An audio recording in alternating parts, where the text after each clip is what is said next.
बटेंगे तो कटेंगे का नारा देने वाली ये भाजपा सरकार, सनातन धर्म की बात करने वाले और एकता और अखंडता की बात करने वाले ये नेता जब लोगों को जातियों में बांटने का काम करने लगे तो समझ लीजिए कि सत्ताधीशों का मन अब सत्ता से भर चुका है।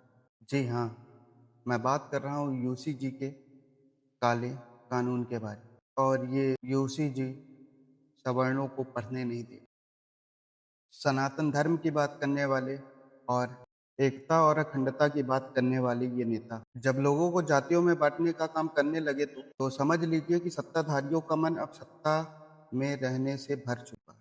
जी हाँ, मैं बात कर रहा हूँ यूसी जी के काले कानून के बारे में। जिन लोगों को पता नहीं है तो मैं उनको बता देना चाहता हूँ, अगर ये कानून आता है तो उसके बाद दो समाज के लोग, सवर्ण समाज और दलित समाज के लोग साथ में बैठे हुए हैं और गलती से सवर्ण समाज के किसी शख्स ने कुछ गलत बोल दिया, उस पर फिर दलित समाज उस सवर्ण समाज के ऊपर जाके एफआईआर कर दिया तो सवर्ण समाज की कोई सुनवाई नहीं, सवर्ण समाज की कोई सुनवाई नहीं होगी, सीधा एक्शन हो। माननीय प्रधानमंत्री जी, माना कि आप साथ में एक चाणक्य लेके चलते हो, लेकिन जब आपके चाणक्य की सारी नीतियां लोगों को पता चल जाए तो समझ लीजिए कि आपका चाणक्य आपकी स्क्रिप्ट सही तरीके से नहीं लिख पा रहा है। मैं इसलिए बोल रहा हूँ क्योंकि आप यूजीसी लाकर किसी की सत्ता खत्म करना चाहते हो और स्वर्ण को किसी नेता के विपक्ष करना चाहते हो और उसे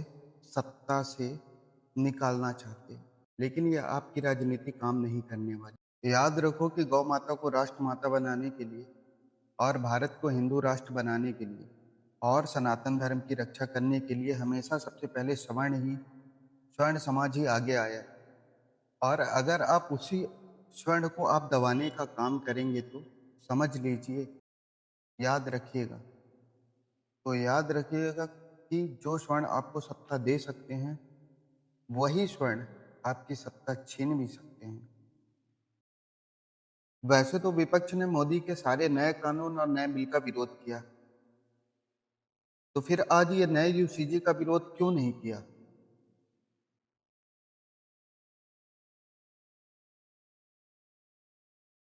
माना कि योगी जी आपसे कोई बैर नहीं, पर मोदी तुम्हारी भी खैर नहीं। जो सवर्ण समाज